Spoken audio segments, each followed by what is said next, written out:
Hello, welcome to you all. Welcome to top stories.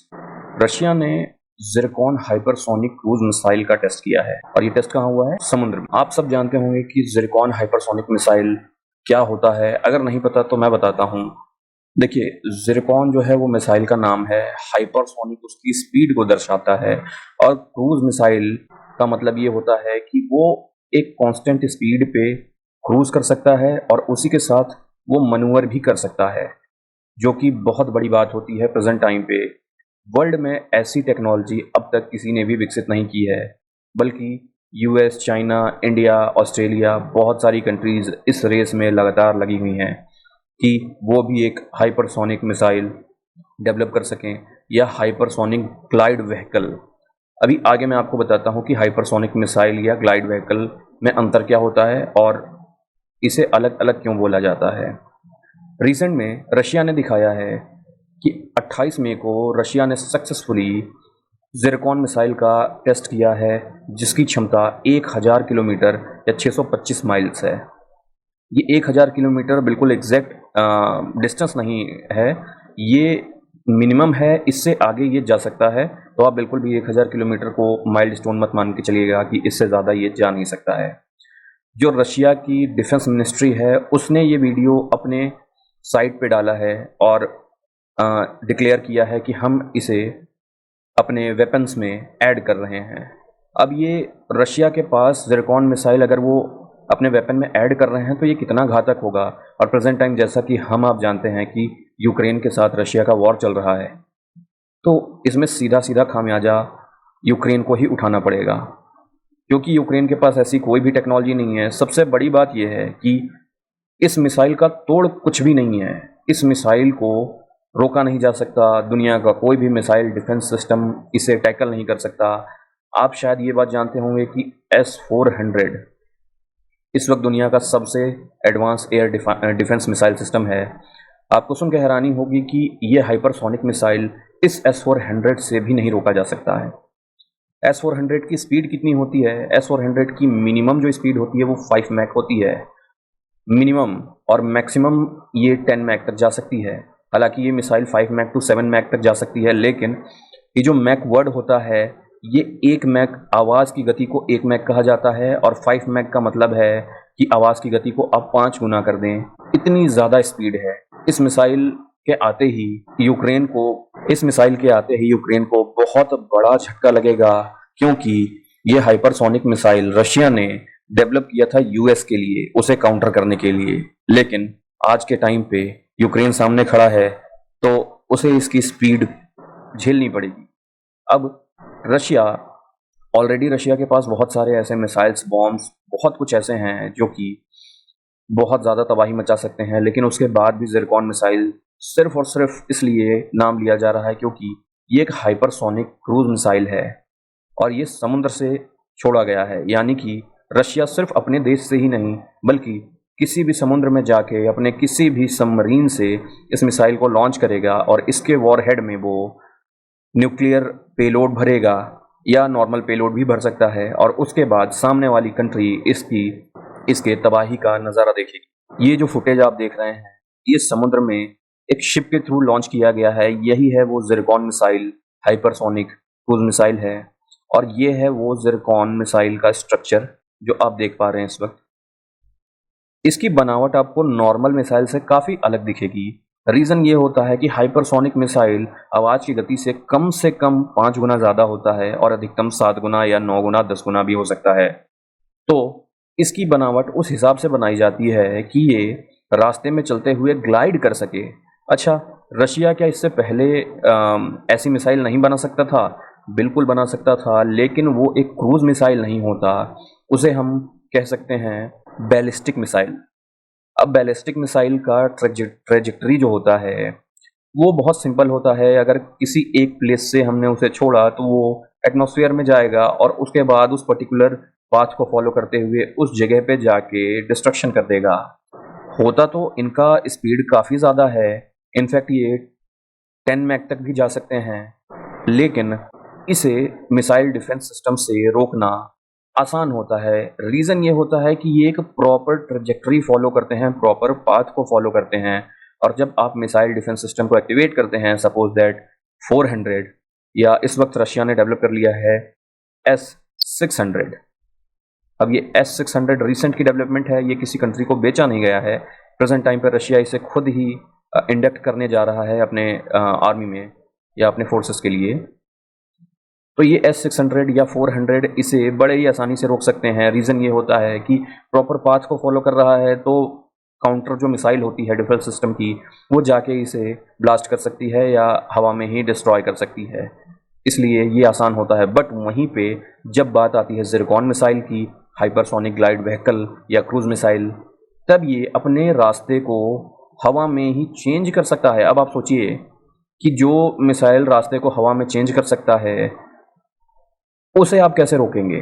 Because आपको multiple missile system लगेंगे जो कि कोई ना कोई जाके इसे डिस्ट्रॉय कर सके हवा में। अदरवाइज अगर डिस्ट्रॉय नहीं हो पाया तो ये अपने एम को हिट करेंगे ही करेंगे, उस प्लेस को हिट करेंगे और श्योर शॉट डिस्ट्रक्शन होना ही होना है। एक तो इसकी स्पीड इतनी ज़्यादा, ऊपर से मैन्यूवरेबिलिटी, ये बहुत ही ज़्यादा डेंजरस कॉम्बिनेशन है अगर आप समझें तो।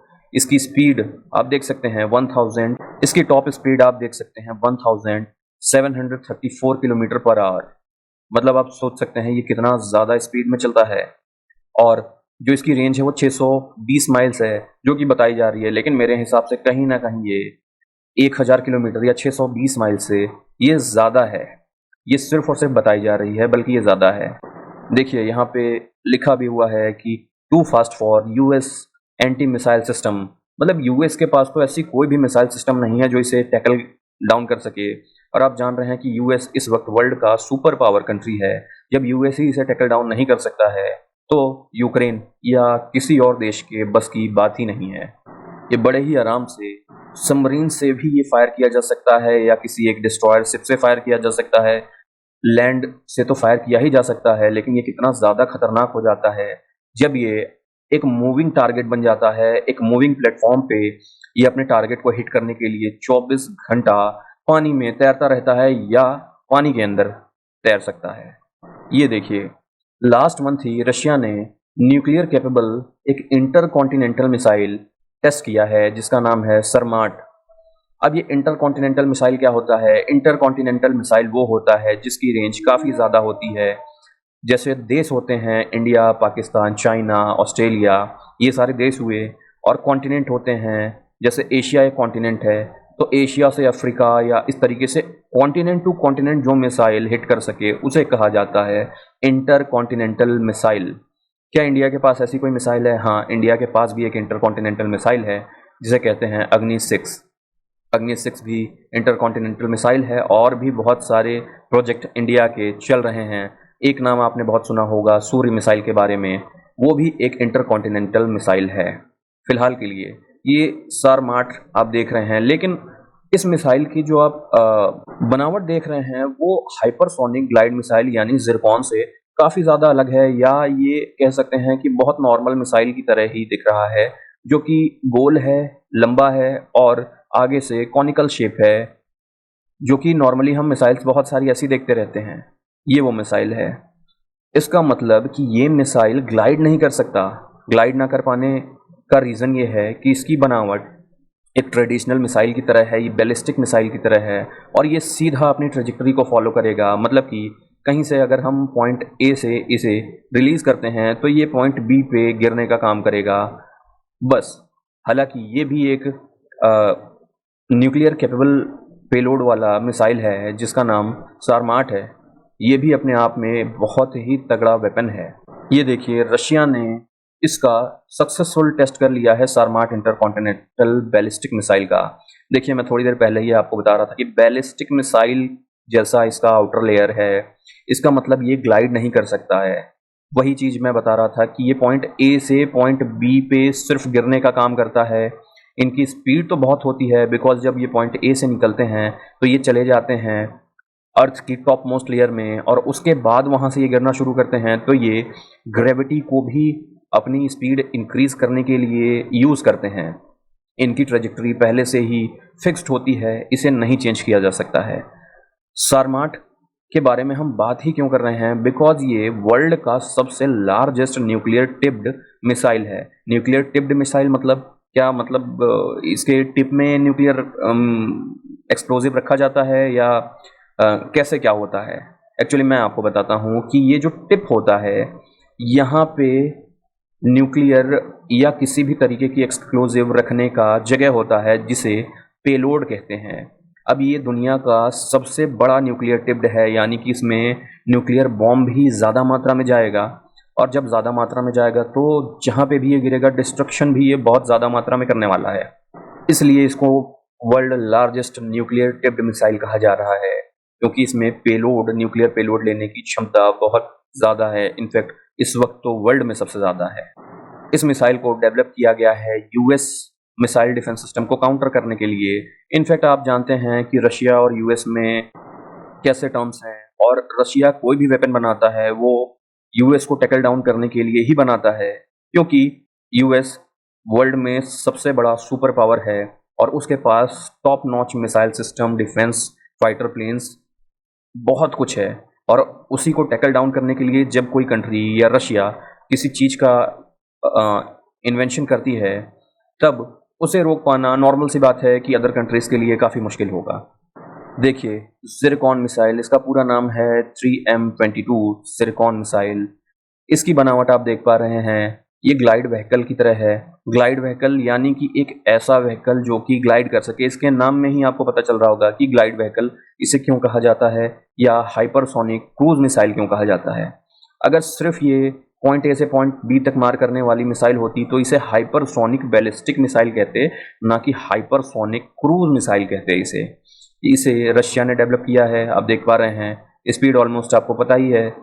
और ये देखिए, यहाँ पे मैंने बताया था कि ये 5 मैक से ज़्यादा होता है, तो ये 8 से 9 मैक तक ये ट्रेवल कर सकता है, यानी आवाज़ की गति से 8 से 9 गुना ज़्यादा तेज ये अपने टारगेट को जा सकता है, वो भी एक जिगजैग पाथ को फॉलो करते हुए। मतलब कि आप इसे ट्रैक नहीं कर सकते कि ये कहाँ से आ रहा है और किस जगह गिरेगा। हो सकता है कि ये जिगजैग पाथ फॉलो करते हुए एक राउंड लेके वापस उस जगह पे आके गिरे, और हो सकता है कि ये वहाँ से आगे निकल जाए। मतलब आपका जो भी डिफेंस मिसाइल सिस्टम है वो पूरी तरीके से बेकार है इसके आगे। क्या इंडिया ने कुछ ऐसा डेवलप किया है? फिलहाल इंडिया के पास जो बेस्ट मिसाइल सिस्टम है वो है सूर्य मिसाइल सिस्टम। ये भी एक मैक 7.5 की रफ्तार से उड़ने वाला है, बट आप अगर देखें तो ज़िरकॉन मिसाइल से बनावट इसकी बहुत हद तक अलग है। ये एक ट्रेडिशनल मिसाइल की तरह है, यानी कि ये एक बैलिस्टिक मिसाइल की तरह काम करेगा, और ये सीधा जाके पॉइंट ए से पॉइंट बी पे गिरने का काम करेगा। इस मिसाइल को रोकना एक तरीके से मुमकिन है, बिकॉज S-400 या S-600 एक फिक्स्ड पाथ ट्रेजेक्टरी को जो मिसाइल फॉलो करते हैं उसे रोकने में कैपेबल हैं। फिर भी जो इंडिया ने 7.5 मैक अचीव किया है, मान के चलिए कि ये भी बहुत बड़ी बात है, बिकॉज इतनी स्पीड में आती हुई मिसाइल को रोक पाना बहुत मुश्किल है। बेसिकली हमें खतरा रहता है पाकिस्तान और चाइना जैसी कंट्रीज से। उनके लिए ये मिसाइल तो रामबाण है आज के टाइम पे। चाइना के पास S-400 है, एक बार के लिए मान सकते हैं कि वो सूर्या मिसाइल को रोक सकता है, बट चाइना से कभी भी फुल फ्लेश्ड वॉर कभी नहीं होने वाली। चाइना एक बहुत ज़्यादा चालाक कंट्री है जो कि इकोनॉमी वॉर लड़ता है, यानी कि वो फंडिंग करता है पाकिस्तान को, जो पाकिस्तान हमें परेशान करे इंडिया को। वो कभी भी सामने आके फुल फ्लेश्ड वॉर कभी नहीं लड़ने वाला है, बिकॉज फुल फ्लेश्ड वॉर में हार हो या जीत हो, लेकिन अगर चाइना की गलती निकलेगी तो बाद में बहुत सारी कंट्रीज उस पर सैंक्शन लगाएंगी, और उसकी जो आज पावर है, इकनॉमी, वही टूट जाएगी। इसलिए चाइना बहुत ही ज़्यादा चालाक कंट्री है। अगर हम देखें तो क्या मतलब ऐसा ज़िरकॉन मिसाइल की तरह हमारे पास कोई भी ऐसी मिसाइल सिस्टम नहीं है जो कि ग्लाइड कर सके? बिल्कुल है सर, और हम रशिया के साथ ही डेवलप कर रहे हैं। उसका नाम है ब्रह्मोस 2। ब्रह्मोस 2 को अगर आप देखेंगे तो ये मैक 7 की रफ्तार अचीव कर सकता है। सूर्या मिसाइल से थोड़ा कम है, लेकिन ये सूर्या मिसाइल से ज़्यादा घातक सिद्ध होगा। रीज़न ये है कि ये भी एक ग्लाइड व्हीकल टाइप मिसाइल है, यानी कि ये क्रूज़ कर सकता है। और क्रूज़ करने वाले मिसाइल्स की ये खासियत होती है कि वो कभी भी डिटेक्ट नहीं किए जा सकते, चाहे वो S-400 हों, चाहे वो S-600 हों, इज़राइल का आयरन डोम ही क्यों ना। अच्छा, क्रूज मिसाइल और बैलिस्टिक मिसाइल में एक अंतर आप देखेंगे कि क्रूज मिसाइल या हाइपरसोनिक मिसाइल में जो इंजन यूज हो रहा है उसे कहते हैं स्क्रैमजेट इंजन, और जो बैलिस्टिक मिसाइल में इंजन यूज हो रहा है उसे कहते हैं two stage solid fuel rocket motor. यानी कि ये सिर्फ और सिर्फ पावर देने के लिए पर्याप्त होता है ये इंजन। इसमें दो स्टेज होती है पावर देने के लिए, पहली स्टेज खत्म होती है तो दूसरी स्टेज स्टार्ट होती है और वो मैक्स टू मैक्स पावर देती है, जिससे कि मैक्स 7.5 या जो भी उस मिसाइल की मैक्सिमम स्पीड होगी उसे वो अचीव कर सके।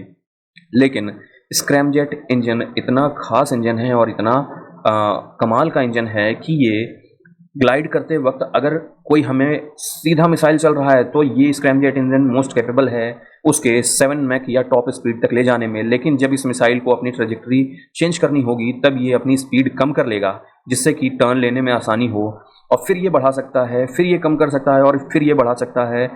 मतलब आप समझ सकते हैं कि ये अपनी स्पीड वेलोसिटी को कम कर लेता है, तब ये फुल फ्लैश्ड कंडीशन में अपने इंजन को फुल पावर देता है और उस जगह पे डिस्ट्रक्शन टॉप स्पीड पे करता है। अब डिस्ट्रक्शन का नज़ारा आप इमेजिन कर सकते हैं कि अगर पाकिस्तान ने वर्तमान में या भविष्य में अगर इंडिया से वॉर होता है तो इंडिया के पास कितना डेडली वेपन है। क्या आपको लगता है कि कभी भी पाकिस्तान जीत सकता है? जीतने की बात तो छोड़िए, वहाँ पे मैसिव डिस्ट्रक्शन देखने को मिलेगा अगर उसने इंडिया से आज के टाइम में या आने वाले भविष्य में उसने वॉर जैसी सिचुएशन क्रिएट करने की कोशिश भी की। अच्छा, आप सोच रहे होंगे कि अचानक से रशिया को क्या ज़रूरत पड़ गई कि उसे अपना ज़िरकॉन मिसाइल सिस्टम यूक्रेन के खिलाफ उतारने की ज़रूरत पड़ गई। हालांकि यूक्रेन के पास तो कोई बहुत ज़्यादा टॉप नॉच वेपन भी नहीं है, बट रीज़न ये पड़ गया कि नाटो कंट्रीज़ और स्पेन ने डिक्लेयर किया कि हम अपनी बैटरीज़ का मतलब होता है कि मिसाइल डिफेंस सिस्टम में जो सेट ऑफ मिसाइल्स होते हैं उन्हें बैटरीज़ कहा जाता है। तो ये surface to air missile system की बैटरीज़, और नाटो कंट्री ने भी इसे लाटविया में इंस्टॉल करने की परमिशन दे दी है। अब लाटविया कहाँ है? लाटविया ये रहा, जो कि रशिया से बहुत ही सट के है, एक चिपका हुआ देश है रशिया से, और यूक्रेन ये रहा, यानी कि बहुत ज़्यादा डिस्टेंस में अंतर नहीं है। इनफैक्ट अब ये यूक्रेन में नाटो कंट्रीज डायरेक्ट इंटरफेयर तो कर नहीं पा रही हैं, तो इन्होंने लाटविया कंट्री को चुना कि वहाँ पे अगर हम अपने मिसाइल डिफेंस सिस्टम लगा देते हैं तो वो यूक्रेन को भी डिफेंड कर लेंगी, प्लस ये रशिया से जुड़ा हुआ एक कंट्री है, बॉर्डर शेयर करता है रशिया के साथ। तो रशिया में जब यहाँ से मिसाइल रखी जाएगी और इसे लॉन्च करने का जैसे ही बटन प्रेस किया जाएगा, वैसे ही इनका लाटविया में रखा हुआ मिसाइल डिफेंस सिस्टम इसे अपने पावरफुल रडार के ज़रिए डिटेक्ट कर लेगा और पहले से ही हवा में आके इस मिसाइल को टैकल डाउन कर सकता है, डिस्ट्रॉय कर सकता है, जिससे कि यूक्रेन तो बचा ही रहेगा, प्लस लाटविया, और एक एक्स्ट्रा एज मिल जाएगा रशिया के ऊपर नाटो कंट्री को। मतलब लाटविया एक नाटो कंट्री नहीं है, फिर भी नाटो कंट्री वहाँ पे जाके अपना एक एज बनाने की कोशिश कर रही है। स्पेन ने डिक्लेयर किया है कि वो नासाम्स नाम का एक surface to air missile defence system है, वो डिप्लॉय करने जा रहे हैं, और इसमें पूरा समर्थन नाटो कंट्री का है। नाटो कंट्री इसे लाटविया में डिप्लॉय करने के लिए जो भी खर्चा है, जो भी चीज़ें हो पा रही हैं, वो सब करने के लिए तैयार हैं, बिकॉज यूक्रेन को डिफेंड करना है और रशिया के ऊपर एक एज मिलने के चांसेस यहाँ से बहुत ज़्यादा दिख रहे हैं। यही रीज़न है कि रशिया ने अपनी ज़िरकॉन मिसाइल को टेस्ट किया, और वो टेस्ट एक जवाब था NATO countries, Ukraine, Latvia, Spain, ऐसे सारे कंट्रीज़ को, यूएस इंक्लूडिंग यूएस ऑल्सो, कि आपकी जो भी मिसाइल डिफेंस सिस्टम है, चाहे वो नासाम हो, चाहे वो आयरन डोम हो, चाहे किसी भी तरीके की आप मिसाइल सिस्टम निकाल लाइए, लेकिन हमारे ज़िरकॉन मिसाइल को, जो कि एक हाइपरसोनिक क्रूज़ मिसाइल है, उसे आप नहीं रोक सकते हैं। तो आपके जितने भी मिसाइल सिस्टम हैं वो वेस्ट हैं। आइए देखते हैं इसे ग्राफ के माध्यम से कि बैलिस्टिक मिसाइल सिस्टम और hypersonic glide vehicle, hypersonic cruise missile में अंतर क्या होता है और ये सेम डिस्टेंस को किस किस तरीके से टैकल डाउन करते हैं। देखिए, ये जो ब्लू कलर की लाइन है, ये एक पाथवे है बैलिस्टिक मिसाइल का। इसे सपोज दैट रसिया से लॉन्च किया गया और ये सीधा रसिया से होते हुए पहले ये एटमॉस्फेयर में जाता है, आप ये देख पा रहे होंगे, ये जो बार सेट हो रखा है ये स्पेस का बार है, तो ये प्रॉपर स्पेस में निकल जाता है। फिर अपने कुछ जो वेस्ट पार्ट होते हैं, या ये डुअल सॉलिड फ्यूल इंजन पे काम करता है, तो ये पहला जो सॉलिड फ्यूल होता है इससे तो ये ऑलमोस्ट यूज़ कर चुका होता है, तो ये स्पेस में ही इसे अलग कर देता है, बिकॉज इस मिसाइल का मास कम हो जाएगा और ये सेकेंड इंजन पे एक्टिव हो जाता है, जो कि इसे हेल्प करता है अब डाउन टू अर्थ जाने में। ग्रेविटेशनल पावर को ये यूज़ करता है और अपनी स्पीड मैक्सिमम टू मैक्सिमम ले जाता है, मैक्सिमम स्पीड डेस्टिनेशन को अचीव करता है और यहाँ पे एक मैसिव डिस्ट्रक्शन करता है। क्योंकि इसका आप पाथवे देख रहे हैं कि बहुत ही ज़्यादा यूनिफॉर्म पाथवे ये यूज़ करता है और ये चेंज नहीं करता इस पाथवे को, तो इसे मिसाइल सिस्टम के थ्रू रोकना आसान होता है। जबकि वहीं पे अगर आप देखें तो ये जो ग्रीन कलर की लाइन है ये हाइपर ग्लाइड व्हीकल का है। हाइपर ग्लाइड व्हीकल थोड़ा सा हाइपर क्रूज मिसाइल से अलग होता है। हाइपर ग्लाइड व्हीकल प्रॉपर एक कह सकते हैं कि दिखता तो हाइपर क्रूज मिसाइल की तरह है, लेकिन कुछ ज़्यादा ही वो देखने में आपको सिमिलर लगेगा यूएस के B-2 बॉम्बर्स की तरह। और ये स्पीड के साथ साथ बहुत ज़्यादा मनूवर कर सकते हैं। अगर आप देख रहे हैं तो ये पहले 100 किलोमीटर की ट्रेजेक्टरी से ऊपर गया है, फिर इसने अपनी ट्रेजेक्टरी चेंज की है, फिर ये टेढ़ा मेढ़ा होते हुए अपने लास्ट टाइम पे अपने इसने फुल स्पीड में होके, टॉप स्पीड में होके अपने इसने टारगेट को अचीव किया है और यहाँ पे किया है डिस्ट्रक्शन। अब इस हाइपर ग्लाइड व्हीकल को रोकना नेक्स्ट टू इम्पॉसिबल है, बिकॉज इनका पाथवे बहुत ज़्यादा ही जिगजैग होने की वजह से। बट वहीं पे अगर आप देखें तो हाइपर क्रूज मिसाइल जो ज़िरकॉन है, तो ये पाथवे फॉलो तो थोड़ा बहुत सीधा कर रहा है, लेकिन ये भी जिगजैग पाथवे फॉलो कर रहा है।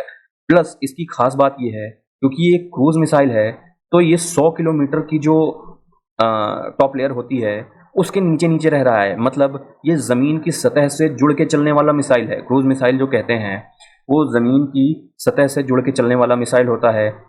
क्या ऐसा कोई मिसाइल इंडिया के पास है? हाँ, ब्रह्मोस एक क्रूज मिसाइल है और उसको भी डिटेक्ट कर पाना बहुत ज़्यादा मुश्किल होता है, बिकॉज वो ज़मीन की सतह से जुड़ के चलता है। सेम ट्रेजेक्टरी ये भी फॉलो कर रहा है। एक तो बहुत ज़्यादा स्पीड, ऊपर से ज़मीन से जुड़ के चलना, दोनों कंडीशन में किसी भी रडार को डिटेक्ट करते हुए बहुत ज़्यादा प्रॉब्लम आने वाली है इन मिसाइलों को डिटेक्ट करने में, और ये अपने टारगेटेड एरिया को जाके अचीव करते हैं। तो आप देख सकते हैं कि ballistic missile, hypersonic glide vehicle और हाइपरसोनिक क्रूज मिसाइल में क्या अंतर होता है और इनकी ट्रेजेक्टरी किस तरीके से काम करती है और ये किस तरीके से अपने टारगेट को अचीव करते हैं। अब आपके मन में सवाल आ रहा होगा कि क्या रशिया के पास सिर्फ ये एक ज़िरकॉन मिसाइल ही है जो कि हाइपरसोनिक मिसाइल सिस्टम है?